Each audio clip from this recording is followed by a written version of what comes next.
It's time to take command with former NFL tight end Logan Paulson and former Commanders beat reporter Craig Hoffman. What's up? What's happening? Welcome in. Take Command Podcast. Logan Paulson's right there. I'm Craig Hoffman, and joining us in just a few minutes, Mike Golic Jr. Always great to have Gojo, Logan. Always great to have Gojo.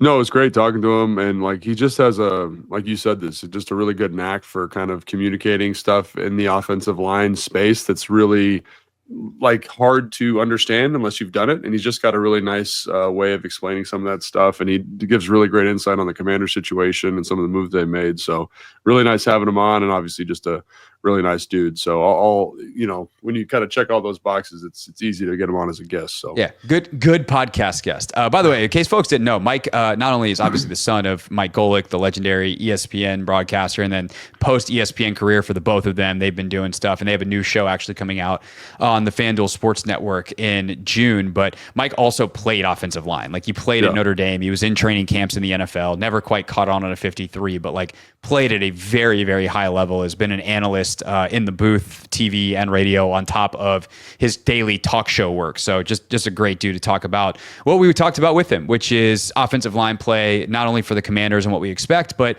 kind of this discussion about interior play and the value of it in the modern NFL. So our conversation with Gojo coming up in just a few minutes. But let's go through some of the other news real quick, Logan, around the Commanders before that conversation. And the Tush Push, that is here to stay. That was the big news item out of the NFL owners meetings this week, which obviously has an impact on the Commanders. They voted for the ban ultimately. It came up 2 votes shy. And then the other specific Commanders item is they announced the Hard Knocks teams, and the in-season show this year is going to feature the NFC East. Last year it featured the AFC North. It was really, really good, compelling television. This year the Commanders, Eagles, Cowboys, and Giants will be featured.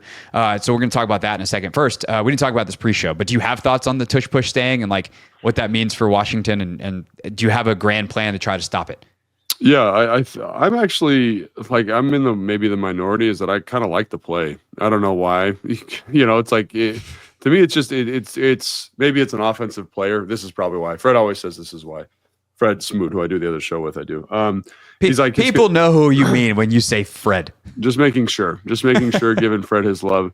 I like the play because it's ultimately your goal as an offensive play caller is to find something that nobody can stop. And I like it. And they have to coach it. And the fact that other coordinators from Philadelphia have gone to other locations and they've never been able to quite replicate it the same way they've done in Philly means there's something inherent about that personnel, inherent about the way they're coaching it, the centers that they get in there, that is what you want. It's good execution. And so for me, again, the simplest way is just stay out of third and short, right? But I also think that there were, I forget, was it in Kansas City, with the Kansas City game? There are ways to stop it. And I think understanding the get off, understanding the timing. I like what Washington did here with Frankie Lufo. I think that's a really nice alternative. I'm not kidding. I think that's a good solution. So I can't wait to see how defenses continue to adapt. And again, I think the league will eventually not vote this out, but they'll find a way to consistently stop this play, and then they'll go in a different direction to be more efficient on third and short, right? So I think that's ultimately what will happen, some kind of weird natural selection, but I might be in the minority. I like the play. I think it's a fun it adds a little bit of drama every time you play Philly, because the game is hanging on a razor's edge because they have the ability to do this play. And I will say, as a Washington Commanders fan, everyone's freaking out about the Tush Push, but our 4th down conversion percentage was better last year. It was 87%. So we, do what you want to do. That's how they choose to do it. We have an awesome quarterback that gets it done with great play calling. That's awesome too. But, at some point, I think the league will figure it out. They'll stop it. And, again, the offensive play caller in me really likes this again, it adds a little bit of drama to the game, I think. See, I don't like the play, and I don't really have a good reason. I don't really have a good reason for it either, other than I've been trying to think about it, and people are like, "Oh, it's not a football play," and I'm like, "I don't know, a bunch of dudes pushing into each other kind of it's is a football play, yeah, but." Also, in football, you push people out of the way to make room for the ball carrier. You don't push the ball carrier, and that's the best I can do. But I do think that the tactics of how the league tried to get it banned are ridiculous. Trying to claim player safety, trying to claim that it's a rugby play. No, it's not. Just say we don't like it. like we don't think this is good football. This is not what fans want to see, and so we would like to outlaw it. Just be honest about it. And if they had been honest about it, I think there's a better chance that it passes. It doesn't, and now they got to figure out how to stop it. I think that's maybe the other thing that bothers me. It's like, why are we trying to just figure it out? You know, like figure out a way to get this done and like stop it in the confines of the rules. And I understand it's a hard play to stop. But I think that was the other thing that bugged me is like, they were like, oh, it's not a football play. Like, come on. It's like a rugby. Like, no, it's not. Like in player safety, no one's been hurt on the play significantly. Yeah. Like all that stuff was crazy. It honestly felt like some of these coaches were just frustrated that it's so effective. And I understand that, but like, there's a reason that no one else can replicate it. It's because they're doing something unique in that system to make it work. And hopefully Dan Quinn, who's a brilliant football guy, can figure it out, and Joe Wood Jr. get in the lab and they make it happen. So the Bucks have Vita Vea, and then they sign that 400-pound UDFA. So maybe they'll just get 1,000 pounds of girth over the center and be like, run into this, Cam Jurgens.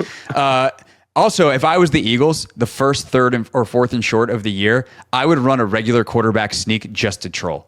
Be like, you guys couldn't stop us anyway, because Jalen Hurts is a monster. And also the other thing I liked about it too was like, not so much last year, but the year before, they started running like kind of veer option stuff off of it, which I thought was a really good wrinkle. And again, like that's what it gives you. It's the same thing as triple option. We're going to hit the dive. We're going to hit the dive. We're going to hit the dive.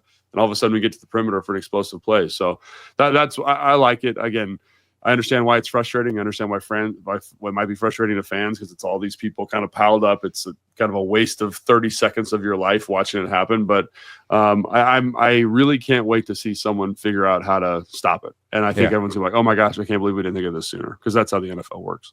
Bring back the Flying Frankie. All right. The other big news for the Commanders and the Eagles is that they are going to be featured on Hard Knocks, NFC East in-season edition. What are you most looking forward to in getting a behind-the-scenes look at these four teams? So a couple things. Obviously, as a Commanders analyst and fan of the team and fan of the coaching staff and the GM, I'm curious to see how they handle it. As you know, they've been so closed off here, which is, I think, the right way to approach the building. Keep it really tight. Need to know basis only. And then all of a sudden Hard Knocks is coming in, and they're going to have cameras everywhere, and they're going to have to kind of sift through this footage and have tough conversations based on the footage. So I'm curious to see how they handle that. Cause if I had to put money on it, I don't think Adam Peters is like super stoked about this, if it wasn't like, doesn't seem to be his style. Yeah. Cause he's from the New England tree. Like I can't imagine Bill Belichick doing this, because again, you want to kind of keep it in the locker room. And when I was here with Mike, like, that was something we always talked about, is like, this is our space. These are our conversations. Like, don't go out and share these with the media. And it wasn't necessarily for a competitive advantage, but it was kind of like, this is our church, right? And we're going to keep it in here and keep it nice and defined. So I'm curious to see how some of these, like Sirianni, like how does he handle this stuff, right? Dayball, they did it last year, but like, how do they handle it? I know Jerry Jones is probably swimming in this moment and the most excited he's ever been, but how do they handle this thing? And again, just kind of as a fan of football, I love watching Hard Knocks to see how different organizations, like their processes, right? Obviously, like specifically of Washington, but like, what are the conversations like with New York around big plays? What are the conversations, in Philadelphia? You mentioned like Sirianni, like what's his role in the Eagles community, in the Eagles locker room. So I think that's always fun with something like this. And again, it kind of shows you how different organizations operate. And I think ultimately Hard Knocks does a good job of walking that line well, where they're kind of giving you the illusion of like premier access, and also kind of keeping the sanctity of the church, quote unquote, sacred. Yeah, I think the other thing that Hard Knocks does extraordinarily well over the years is they do storytelling. And they tell the stories of the players. Now, I think with all of it, like, it's important as a viewer to remember that all this stuff is whitewashed. Like, they got feel good stories about Tyreek Hill and his wife, a year ago or whenever the Dolphins were on, and like that has been a nightmare ever since. And all kinds of off the field stuff that's gone terribly for that family. Like, there are a lot of examples of things that are like kind of painted over, and they don't really expose the fullness of certain guys' stories because they don't reflect well on the league, or they don't reflect well on that person. And the NFL Films is not going to do that to the NFL. By the same token, you do get genuine feel good stories all the time. And you learn about guys and their families and, how they met their wife or this thing that they're dealing with their kids. It's incredibly human. And like, I think the storytelling element of some of the players in the division could be very, very fun. And some guys that we maybe don't know about, even on Washington, that we don't appreciate their full stories. We didn't read their write up in the Beast when they came out of school. We don't know their full background. So I think from that element, I'm excited to learn some more about some of the guys in the division. But like you said, the behind the scenes of how guys coach, that I do feel like you get a feel for it with Hard Knocks. Of course, it's edited. You're not getting into a lot of the schematic stuff. And so sometimes people will be like, oh, well, he didn't talk about this. I'm like, they probably did. And they probably cut it out of the show because you don't really want that on TV. But the way you have presence or not in front of a room, and that's both head coaches, coordinators, but also position coaches. Sometimes we see that in meetings. There's been times where I've seen position coaches and the stuff that makes the show, and I'm like, that guy's a clown, and nobody in that room respects him. There's also been times where I'm like, oh, I get why that guy's seen as one of the best in the league because he's got the room wrapped around his finger. So I think it's a really cool opportunity for the lower level coaches too to kind of show, hey, this is my presence, this is what it is, and you get to see some of the contributions of names that we don't hear quite as often.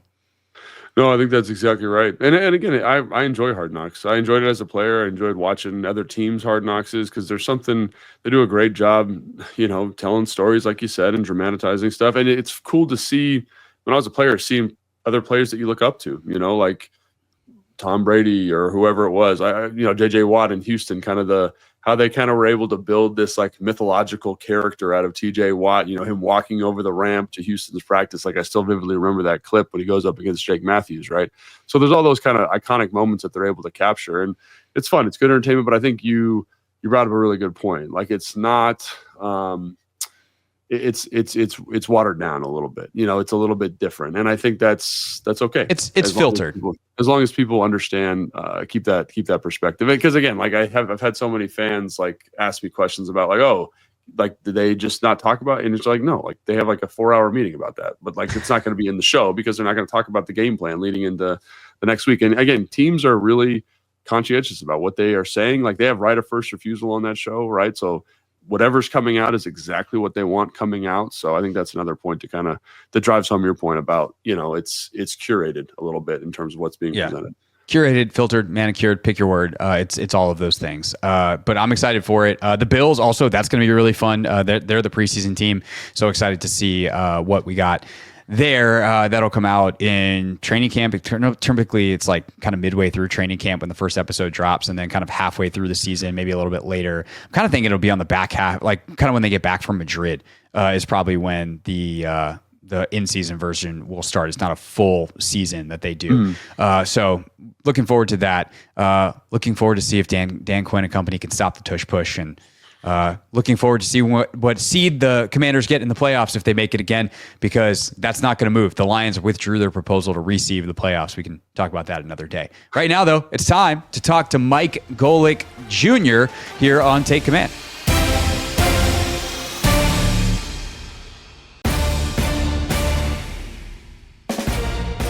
Our guest today has a brand new show coming to the FanDuel Sports Network in June, 4 to 6 p.m., which means he gets to sleep in for the first time in his professional career. It's Mike Golic Jr. He'll be back with his dad, again, 4 to 6, FanDuel Sports Network. Go, Joe. Welcome back to Take Command. Hey, appreciate you guys having me. And yes, I am refreshed and revitalized now with all this sleep. So excited to talk some Commanders beef with you guys with all this newfound energy. Yeah, we're excited to warm you up for talking about sports again. So let's dive in with the Commanders offseason stuff first. They obviously kind of kickstarted free agency with the trade for Laremy Tunsil. They then draft Josh Conerly. So your offensive lineman heart fluttering with good feelings for the Commanders. What do you make of how they've approached this in year 2 of Jaden Daniels? Beefing up the line and both in quality, size, and talent ahead of him.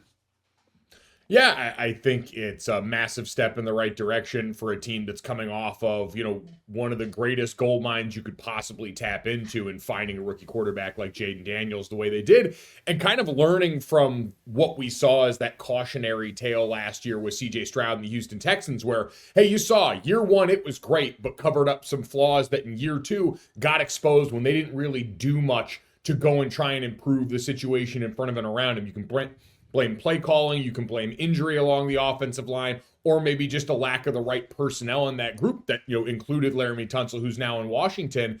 And what you got ultimately was a season that was a massive step back for Houston in a year where a lot of people thought they were going to be a real playoff sleeper. And so now for Washington to identify and say, hey, we got great production out of this group, especially in the beginning part of the season, but we think talent-wise we can upgrade. And while we've got this window where you've got one of the best quarterbacks in the NFL, you've got him on a rookie contract, let's go ahead and push fully down on the gas pedal here. I loved it. Yeah, and I love what you brought up there, that Laremy Tunsil was a part of this group in Houston that was kind of, again, was kind of one of the most confounding offensive line groups in the NFL, because when you look across it, it's like they should have been better, at least from a draft capital standpoint, from an investment standpoint, than they were. Like, where do you think Laremy Tunsil's at, and like what kind of upgrade does he bring? Because I think a lot of people, I'm very high on Laremy. I played with him when I was in Houston for a year. I think he's a special talent at the position, but obviously, like, people are kind of, what have you done for me lately? Where is he at? What kind of value does he bring? And what kind of value does a kind of a franchise left tackle bring to an organization?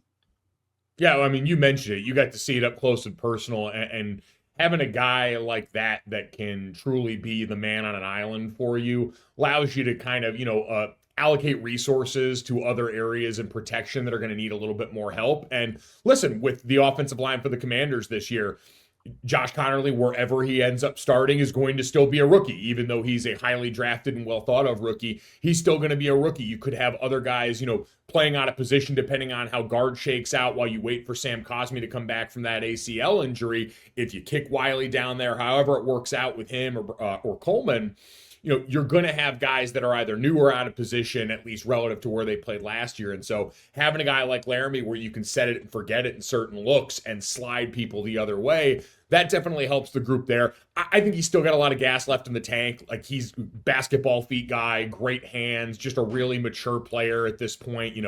Guys at that age and guys that have been around the league at that long, you're seeing the matrix and zeros and ones. Like, he plays the game with such a confidence in his ability. And so I think that coming in as a tone setter, huge in that room. And, on the perimeter, we saw at the end of last season when you got to the postseason, especially, Coleman on the perimeter, I thought did some good things, but is still a guy that change of direction was a little bit tough against some smaller defenders, really had trouble staying in front of guys laterally. And that's not going to be an issue with Laremy Tunsil. And so I think you get him in better circumstances too. Last year, what we saw with Bobby Slowick and the decline in the play calling brilliance that we thought was going on in Houston, some of the protection team stuff there. I think that's where you got to give some credit to Cliff and the bunch and say, hey, Cliff Kingsbury defied a lot of people's expectation of his offense last year. And so a bit better circumstance and a quarterback who's also a mobile weapon in a way CJ Stroud isn't. I think all that bodes really well for Laremy Tunsil to play some pretty good football this year. Yeah, when you look at, actually, before we talk about Conerly, like, what did you think of Coleman coming out? What did you make of him last year? Because there's going to be this competition. I think we all expect Conerly to ultimately wind up at right tackle and then hopefully Coleman at left guard. But, like, what did you think of him coming out? What did you make of him last year, and kind of where you ultimately, after a year of NFL football, see his best fit? Yeah, it's funny. Like, coming out, it was a solid prospect. A more compact build maybe than what you'd expect lengthwise for someone to tackle.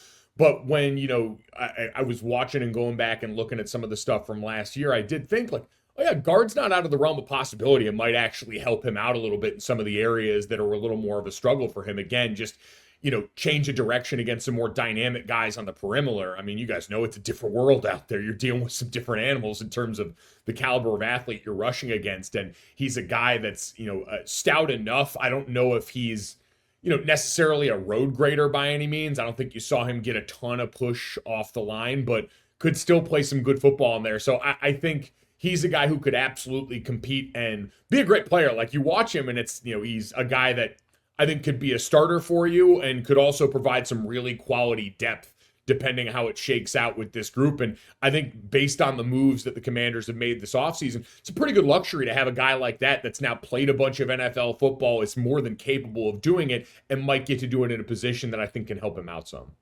Yeah, I got like a slight digression, nothing too crazy, but I think it's interesting talking about Coleman and then also talking about Laremy Tunsil. And one of the things you talked about when you were talking about Laremy is seeing the games in zeros and ones, kind of seeing that next level, playing chess when everybody else is playing checkers.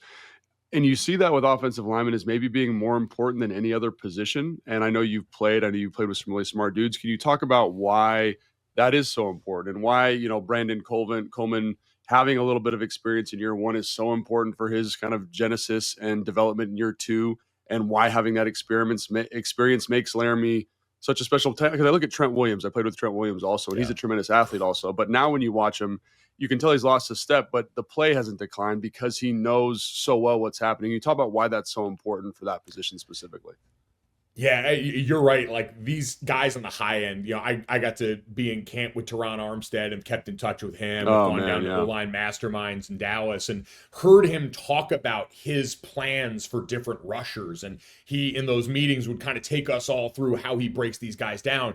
And the things that these guys can look for at that stage in their career, what they know based on all that experience, is incredible on the micro level. But then the macro level, with offensive line play, especially in the NFL, when so many of the looks can be complex, you've got defense that can present you with so many different things. Having the guy who's seen it at live bullets enough to recognize things before they happen, like when broadcasters talk about passing off twists and stunts all the time, so much of that is recognition in the pre-snap. Is, hey, based on this play, based on this look, what's the suite of things that we could get out of this, and what can hurt us the most? And when you've got a guy that's so finely in tune with all that stuff, you see it like young guys. It's kind of like you get Scooby-Doo feet a little bit, where you're trying to account for everything all at once and you're trying to cover all your bases all at once. And then you see older guys like Laremy, and it's like, all right, they know in this look, this is probably what's going to come and hurt them most, because this is the D tackle line in a different spot. The linebackers plussed out here a little bit. A safety's rolled in a certain direction. And so you see the steps are so clean and efficient, and it allows them to not only do their job well, but 9 out of 10 times in those spots when it comes to movement on defense, help the guy next to them a lot. And that goes back to the effect we talked about before of, hey, when you have a veteran guy at the room that sees the picture a little clearer like that, that knowledge gets passed along to everybody. Everybody watching tape with that guy on the field with that guy can get some of that trickle down. Yeah, it's funny. Like I remember playing with Trent, and he was always very instinctive, even, like year 4 or 5, kind of when I got him. And he'd be able to call out, Sam Strong safety, but just based on safety rotation. He'd be like, hey, man, just heads up. And you're like, oh, okay, that's going to make this down a lot easier for me. And, a guy that we kind of maybe is much maligned in the group is like Tyler Biadasz. People don't talk about him. He plays center for the Commanders. Like, how important is it having like the ability to flank a young player with a guy in Laremy Tunsil, and then at guard, if Brandon Coleman does play left guard, then having Biadasz on the inside, 2 guys that have played a ton of football, seen a lot of snaps. Like, I feel like that insulates a young guy at that spot at a super high level. Because I just think about when I played with those smart guys, it's like, oh yeah, you're seeing it and you're telling me like this is great. And I was a smart player, but like having that next level, like 2.0 is really important. How's that going to help Brandon Coleman's development? Oh, 100%. I mean, to just like, I always said great players allow you to just focus on you, because what great players do, like all of that stuff, whether it's physical ability, whether it's the mental aptitude and the instinct, like you mentioned, the superhuman is just normal to them. It's what they do. So they're going to make the big plays. And so for, those of us who are, lesser able physically or anything else, having it whittled down, it's like, all right, I know he's going to take care of the hard stuff. I can focus on doing the thing I have to do that I know I've got to do to the best of my ability to give us a chance. And so if you're Brandon Coleman and you're in a new spot and you're trying to figure out, hey, where do I put my weight and my stance on this play? Where do I have to put my split on this side of the ball? My vantage point's a little bit different. How does that affect the way I'm going to see, this combination versus another that we should potentially call in this spot? If you got a guy that's sort of, for lack of a better term, like mama birding this to you, It's so much easier to go out there, play confident, play fast. And now all of a sudden, hey, even if you make a mistake, you're making it on the same page. You're going 100 miles an hour, like all the base level football stuff that like my dad taught me in Pop Warner. But it just allows you to play faster, stronger, and a little bit freer when you've got those bumpers up a little bit in the bowling lane. Was Zach Martin your mama bird at Notre Dame? Man, I tell you what, Zach was we had a couple of really good mama birds there, but Zach was certainly on the mountaintop. Where again, kind of what we talked about. It's like, hey, you knew 70 over there was going to usher his guy by the quarterback very cleanly, get everyone out, get everything under control there, and so we could slide protection towards the right guard for a lot of that season and go ahead and help your boy out. All right. So now that brings us to the rookie. That brings us to Josh Conerly. Mm-hmm. Banal generic version of the question. What do you think of Josh Conerly, Mike? My draft notes, I went back and pulled up the all caps I wrote next to him was just clean, like a really clean prospect coming out here. And don't get me wrong, explosive athletic traits. Like, I don't want to undermine that. We saw the combine testing numbers, the 10-yard split stuff that tends to bode well and be a little more indicative for offensive linemen. But I think one, playing in a place like Oregon that even as regimes have changed still has a good track record of developing offensive linemen, especially from a technical perspective, which you guys know, you just don't have as much time on the field with these young guys anymore. You don't have two-a-days. You don't have as much time in the offseason to develop such a technical position. And so to have a guy who's young, only 21 years old, has those athletic traits, but also comes in with clean mechanics, gives you a chance if you're going to move him around, if you're going to put him on the right side, if, like you said, God forbid, you're going to kick him down on the inside maybe a little bit, having those clean mechanics that are easier to replicate than a guy who's a little bit of a wild Bronco, I think can help those some. It's still a wild card.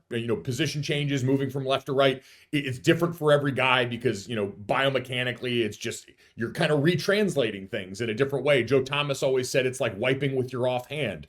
It's going to be a difficult challenge for everybody in their own way, but I do just think like he did so many things well for Oregon in that offense that, put a lot on them. Was a spread scheme, kind of like what Washington's going to run with Jaden back there, did a lot of the same things and, put him in an island like that. So I really liked him and thought he was a really clean player in the first round. So maybe this is a loaded question. It's not meant to be. Where was he? Do you rank the offensive lineman? Do you go like 1 to 10 or something like that? Do anything like that with your guys? Yeah, I did a top 5 at one point for Bleacher Report of the tackles in that class. And I want to say I had Josh either 3rd or 4th. Mm-hmm. It was kind of like the top 2 in Will Campbell and Armand Membu were, to me, I had Will Campbell as the number 1 guy. I just thought, again, talking about a guy who plays with an assuredness of his ability, even though the physical limitations with arm length were there. Armand Membu, physical freak of nature. And then it's like, all right, Josh Conerly, great athlete, cleaner. Josh Simmons, the guy out of Ohio State, I thought was kind of the wild card where he's coming off injury and athletically, he's just such a smooth mover and so gifted on the field. The upside was kind of intriguing, but that was kind of the range that I had Josh in just because he checks a lot of good boxes. Yeah, just to be clear, me too. I'm not trying to get anybody in trouble with that question because I know that's a loaded one, especially after the draft. But it speaks to the kind of caliber of player that he is. He's just like he feels like a very, like, I hate to say the word safe because you're like, it is a projection, but he feels safe. He feels like what you're going to get out of him. And there is some athletic upside with him that, maybe normally safe prospects don't always have, which is kind of exciting. So. Yeah, I think, and that shouldn't be a 4-letter word, safe, like, especially for all the things that we mentioned schedule-wise or limitations.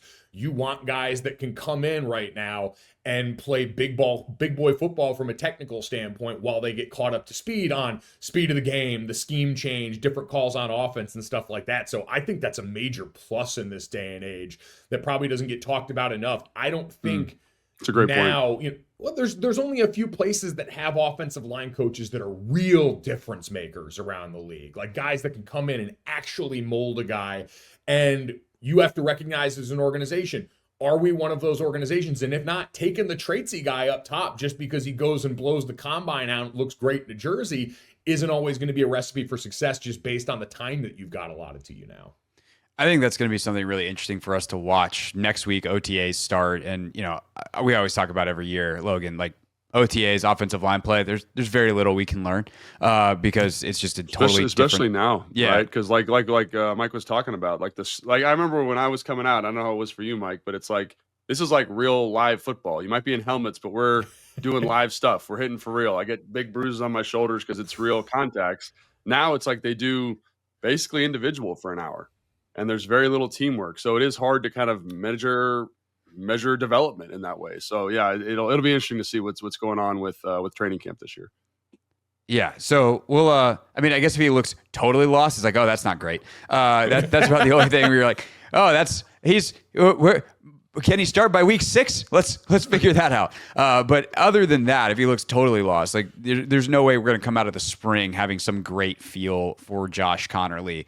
But I do think it's obviously an important time to teach, and then you go ultimately into the fall in training camp, and that's when they put the pads on, and that's when we learn who's actually good at real football, because real football is played in pads. Real NFL football. This is not meant to, on the week that they announced the 5-on-5 Olympics stuff and the NFL players. I'm not trying to discredit flag football. That's real football too. It's just not NFL football. NFL football played in pads. You don't want the online flag football crowd coming for you. It's the last thing you want, man. No, they are feisty. We did do a fun draft on the radio show yesterday of who would be the best 5-on-5 guys. I think I had the steal of the draft. I took Myles Garrett late, and I was like, you give me a guy who's 6'5", 290. There is a rusher, and you can always use him as like a red zone threat. He does probably still run like a 4.5, 4.6. Like Myles Garrett. I want him on the Tyreek Hill Olympic as your team. rusher, though. Like in flag football, I want the fastest dude to be my rusher. Fastest, best. But also imagine you're some I'll put on the Germans. You're some German dude who's never seen a Myles Garrett before in your whole life, and all of a sudden Myles Garrett is running after you. That's terrifying. No. Yeah, I want him coming off the bus or on the podium, like whatever the proxy is for the Olympics. Like, bringing Myles Garrett and having him involved in the proceedings, even if it's like Little Giant style. Like, what are these for? Intimidation. Yeah, I'm cool with that. Yeah. Myles Garrett with his shirt off, just standing on the sideline to intimidate other countries. He's the coach. He's the assistant coach. Yeah, we just won the gold medal. Have him snapping clipboards. Done. Put the fear of God in everyone. Assistant coach Panay Sewell. Let's go. Now we're cooking. Anyway, back to this team's Oregon lineman. So there, I want to go to the bigger discussion kind of at play here when we talk about Conerly's future and Rick Coleman's future, frankly, which is to say, there's a select group of fans. I almost hate to keep talking about it but it's May and this is what happens. We keep going back to kind of the discussions that are being had in comment sections or people wherever. Are anxious about it because it's not great to take a first round guard for whatever reason. But is it at 29? Like that's part of this discussion too. Like I think at 29, it's fine to take a guard. To have, though, about the value of interior offensive linemen. I think there's real value here. So let's make the argument. That's kind of the point here, is to talk this out and discuss whether it is a bad idea to take a guard at 29 or pay a guard in the year 2025. And I feel like there is an evolution that is happening in the NFL in offensive line play where there's clear value now being put on the interior. And that probably is coinciding with value being put on defensive interior players. Chris Jones got paid a lot of money. For a while, it was like Aaron Donald is in his own class, and then it's everybody else. But now, whether it's Chris Jones, when Jalen Carter is time to get paid, like Jalen Carter might also make $40 million a year, a la what Myles Garrett just signed for. Like, he's going to get paid. So when you think of it from more of a technical standpoint and not the financials of it all, like the explanation of why the financials are exploding or teams are willing to draft guards higher up. I mean, Dallas took Tyler Booker at 12, and people were not like, that's pretty high for a guard, but it wasn't anything remotely to what like Washington and Brandon Sheriff, 10 years ago, which obviously was a higher pick, but the discrepancy and freak out was not the same. Maybe it's because people also just like making fun of the Cowboys. The point is to ask the question and land the plane. Do we think there has actually been a change in the way NFL football is played that has made interior linemen more valuable, or is it a recognition of something that has always been true and now we're just seeing the values catch up? No, I think definitely, and this is weird because we're sort of watching the pendulum swing back a little bit on this, but in general, the last decade's been about the spread revolution of the game, right? More pace and space, getting as many athletic bodies as you can out there, more of an 11 personnel and nickel league, all those different things, which have, like they did in college for a bunch of years, put a premium on your defender's ability in the box to go ahead and handle business. It's why, in the college level, Alabama, Georgia, these programs that have run a bunch of, 3-down mint front stuff that put 5.5 guys in the box handling the run game, so you can allocate more resources towards what's going on at wide receiver with all the RPO stuff, with all the spread out throws. It puts a premium on defensively. Can you have those guys hold up in the box, which to your point makes defensive tackle more valuable because you want the fastest path to the quarterback. You need a guy that's also able to eat up space in the run game when people do decide to hand it off. And so what does that then put pressure on offense? Offensive guard. And so, you go all the way back to when Quentin Nelson was coming out in the draft. That was kind of that time period where people were starting to say, hey, we've got some freaks at defensive tackle. Like that was probably, the peak of Aaron Donald mania. It's like, man, we've got to find ways to stop these guys. And so you've got guys in there that are going to get put on an island. That's the other part too. Defensive coaches are really smart. offense is spread out a little bit, they said, all right, we're going to put load fronts here. We're going to get all up fronts. We're going to get guys isolated in one-on-one matchups, and we're going to move our Myles Garretts. We're going to move our smaller, lighter defenders down in the middle and try and get mismatches against these guys. And so they're going to go and pick their matchup wherever they can get it, and the inside's the fastest path to the quarterback. And so I think those like structural changes in football put more of an emphasis on offensive guard and what can be done there. And then, you combine it with now, that was maybe at a time where you still had fewer mobile quarterbacks in the league. A lot of these guys can help you out now in terms of making a guy miss, mitigating sacks, quarterback sack percentages. Like those are things that are on them. Like part of sacks taken is a quarterback stat. But I do think in general, guarding against that fastest path to the quarterback, even at a time or especially at a time where the ball was coming out quicker for a lot of people, all those things made them inherently more valuable. Yeah, it's interesting because I think there's a lot of, I think technically, like to what you're saying, there's a lot of merit, but I also think like back to, even when I was playing, which is like 2010, obviously my college career started in 2005, like the coaching point to the quarterback has always been step up in the pocket, right? Step up, kind of fill in that space, get to your drop, fill in the gap. And so I look at it and it's always been important, right? It's always been important. But I do think as teams have gotten into drop back passing stuff more, kind of what you're talking about, even less specific than the type of fronts that they're seeing in college, as you get into drop back passing stuff more, like the step up to save the tackles, to kind of let the tackles run that edge and preserve the pocket becomes more and more important. I think about, New Orleans with Drew Brees is maybe like the most archetypical example of this, in that like they always went out and found mammoth, excellent pass protecting guards that were able to keep great depth in the pocket so that Drew Brees could move around in there. Look at New England, like Tom Brady did a great job of maximizing those three interior players. And so it's funny that it's just becoming kind of now back in vogue in terms of payment structure. But to me, it's always been there. And I think, again, like it's probably more getting away from, like I think about the guards that I played with here with Mike Shanahan. They were all smaller, kind of squirrely guys that were really great run blockers, struggled in pass pro, and you're able to hide them with like keepers and boots and play action pass. But now when you're just in like 5-on-5, let's get 5 eligibles out, I feel like that's maybe another reason why is that, because like kind of like we were talking about with the pendulum, like it's so pass focused. Those guys need to be excellent at keeping the depth of the pocket, and in a way that they weren't asked to do 15 years ago. Yeah, I think 100%. That was always the coaching point: was tackles control the width, interior guys we control the depth. 100%. Well, and then you have like what's in vogue at the quarterback position, right? And Brady famously hated pressure in his face. Like that was the way to get to Tom Brady. And not that any quarterback is like sick. I love pressure in my face.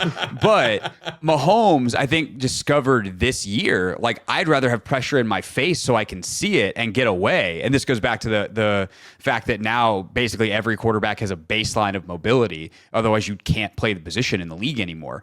They're like, if I can see the pressure, then I can escape it. Versus for, Brady, it was like, if I see the pressure, I can't go anywhere. And that pressure is now in my lap and I'm just toast. So for Mahomes, when they, went through all their offensive line struggles this year, it was the tackle pressure that he just was like, get that away from me. If I can see it, I can move, I can find pockets, whatever. But and so I also wonder, like, is that just a specific Patrick Mahomes thing where he's a unicorn? Because he's a unicorn in a million ways. But is there going to be a pendulum shift on how the mobility of the quarterbacks affects the offensive line play and kind of where teams send help, where teams are attacking defensively, and how that cycle turns and twists? Logan, why are you shaking your head so? That's a bad example. Because he's Patrick Mahomes?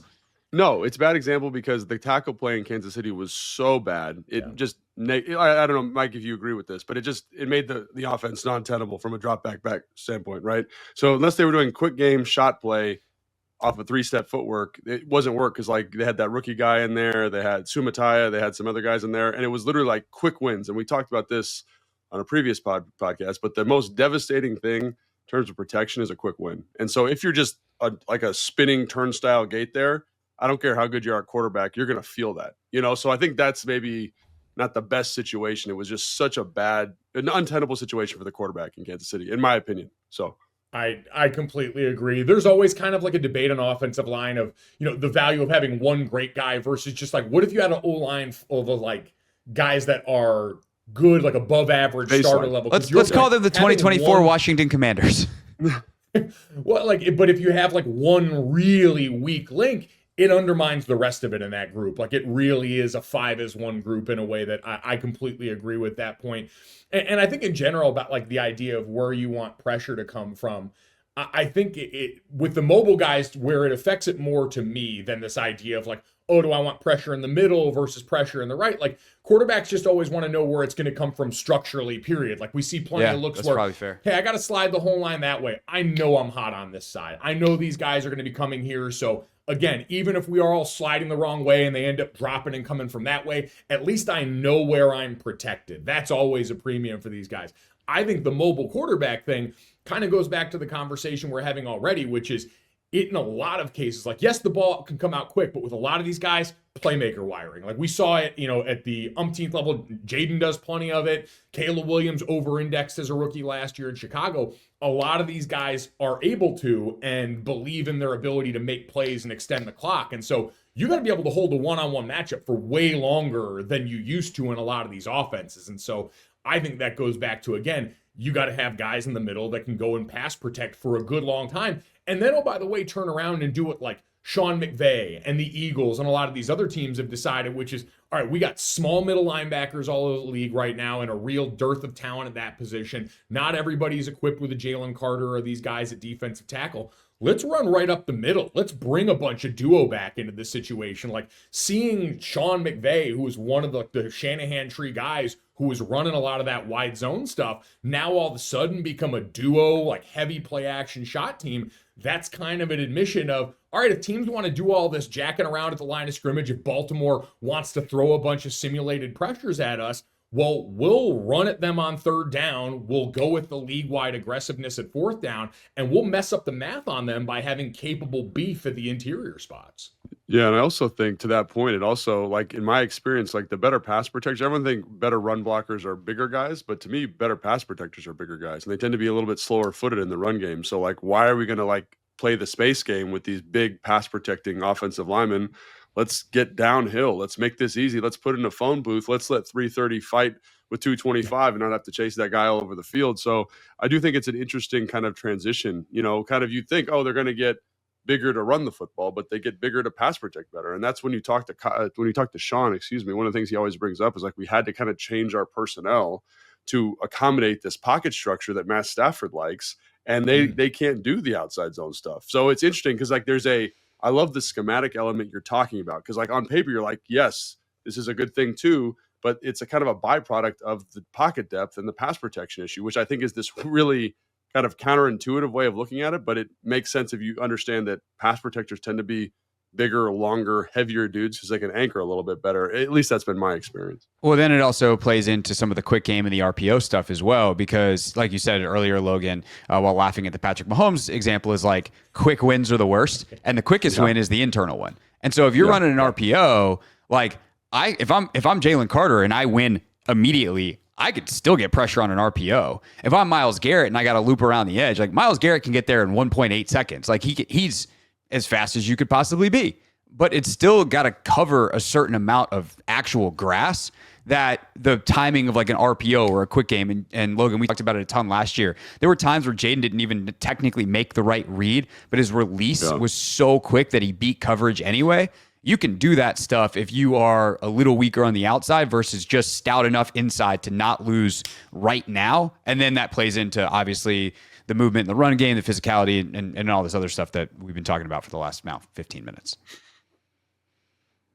Yeah, I mean, well, and like to bring it back, like I think Logan's point about beef on the interior got reinforced. Like, God, going back before the injury and watching Sam Cosmi and just how big and strong that dude is, like the technique's not always perfect, but it's good enough, and he's just such a damn grizzly bear out there that you're right. In pass protection, there are certain spots where other guys are getting walked back, and at some point, like you brought up the Sean Payton era Saints, I always think of Jari Evans. Like there'd be a point in almost every rush where Ja would just reset his hands and he would decide you're done going forward and actually start walking you back towards the line of scrimmage. And so Mike makes right on the interior. Like there is no substitute for size at some of those spots. And pass protection, the O-line saying is pass protection isn't passive. Like that's a dogfight, and you want guys that are equipped to go out there with enough ass to make it work. So then I guess the final kind of question here is like, what is the value of all that? And it gets back to the monetary and the draft capital. And kind of the question is like, let's pretend everyone in the comments section gasp in horror. Let's pretend Josh Conerly turns into a guard. That he just like takes to left guard and maybe it's the left-right thing. Maybe just he is lost at right tackle, and in 3 years he could kick back out the left tackle because he's a left-sided offensive lineman, whatever that means. But for right now, he's playing guard. Is it a mistake to take a guard at 29? Like, is that a bad value, Logan? I mean, I'll let Mike talk. For me, absolutely not. Like it goes back to Mike's point that he made, which I think a guard at 12 to me is not a miss because it's the weakest of the five. So if that's the weakest link, and all of a sudden, because we took a guard at 12, we now have a solid 5, that's the goal. That's the ultimate number one thing I care about in terms of protecting the most valuable asset on the field, which is quarterback. So yeah, so that's my opinion. I agree with Mike. You need a good 5. Like, let's get the best 5 we can on the field. If that's how Conerly gets on the field, and at 29, who cares? Great. Let's play football, 100% right. Yeah, you just said it. Get your best 5 on the field. I don't care what it looks like, because we just said on the other side. What did you say before? Jalen Carter could make $40 million a year when it's time for him to get paid. They don't care where it's coming from, the production on the other side. If they've got a dude that's a beast, they're going to pay him because he gets to the quarterback no matter where you line him up. Why wouldn't it be the same on the other side? Like, I feel like we've come a long way. Like, tackle vanity is kind of like the quarterback ego trip for fans where, if I have a franchise quarterback, I'm better than 90% of the league. We're set at the position that's really hard to find. And that's why you get, arguments about Brock Purdy and Tua Tagovailoa over the years, because fan bases want to feel secure in having the guy at that spot. Left tackle's not a far cry from that. It's been one of the glamour positions in the NFL. It's the blind side. It's all these things we've been told historically. And over the last decade, we've been like, hey, they put good pass rushers over the right tackle too. Like, why is that any less difficult, especially in a day and age where more of it is 5 and 6 man protection and less like true slide protection where, yeah, you are sending guys away from that. Right tackle's on an island a bunch. Right tackle can get put in a compromised position, and we started to see the value there. And I think the same thing goes for guard. There are good guys rushing all over the defense. Get your best 5 out there, however it organizes. And hell, if you've got guys that can do multiple things, look at Elton Jenkins and what a coup he's been for the Packers. Having a guy that's that good, you can put at that many spots, always makes you better, not worse.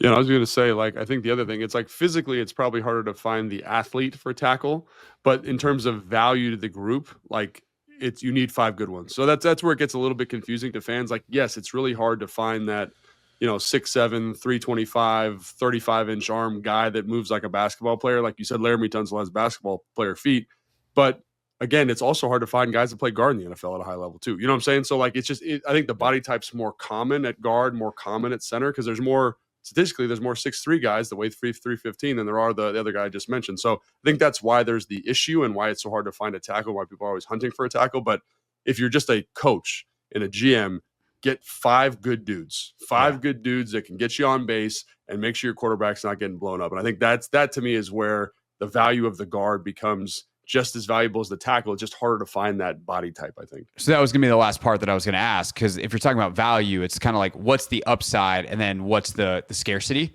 right? If you can find, it's not that linebacker isn't important. It's that finding someone who's really good, what that actually does for your defense. I mean, what it does for your defense is immense, but the scarcity is so great. If you can find a really great one, great, but you can probably find a bunch of guys that are about the same somewhere in the 3rd round. Running back is probably the better example. There's a bunch of dudes. If you have a great running back, like, we can see what it happens if you have the right circumstances around them. Saquon Barkley's value in Philadelphia is 10x what it was in New York because he actually has space to be Saquon Barkley in Philadelphia.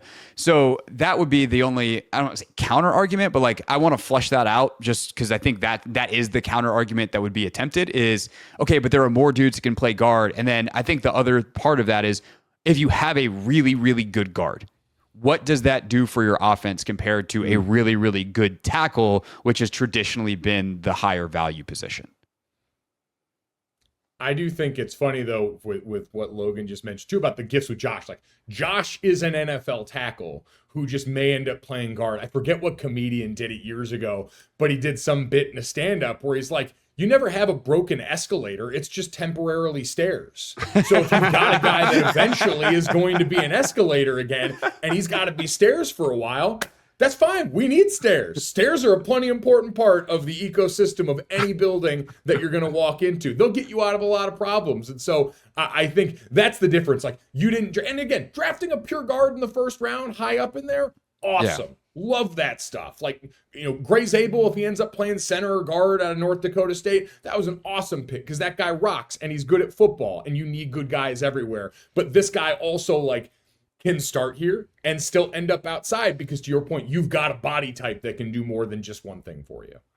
Yeah, and I was talking to a tackle that I coach, and we was talking about Brandon Sheriff. He had played with him at some point in his career, and he said, like, a good guard can make a good tackle. And, Mike was talking about this earlier with line stunts and things like that. So when if I'm a guard and I'm setting a 3 technique, kind of these Aaron Donald, Carters, like your elite 3 techniques, and they're going to run a stunt, and I can get you at the line of scrimmage and keep you from penetrating, it allows the tackle to be better on his set, right? I can be a little bit more aggressive on my angle set and then come back into the fit because the guard's so good.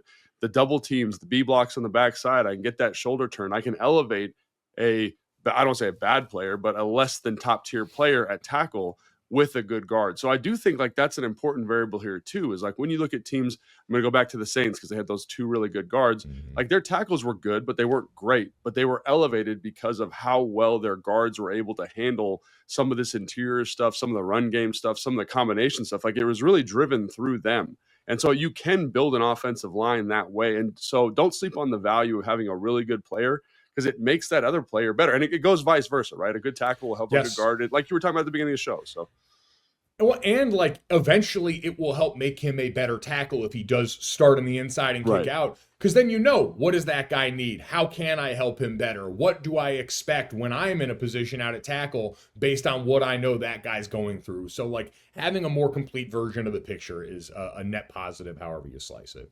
Yeah, and on a much simpler level, like if you can run basic run plays and get more movement and 2nd and 8 becomes 2nd and 6 because that guard is better than the replacement level guy, like that's good football. That's simple stuff. Even my skinny ass can understand that. All right, Mike Golic Jr. He's got a show. It's coming with his pops, Mike Golic Sr. FanDuel Sports Network. Mike, what's the start date here in June? When are we getting going?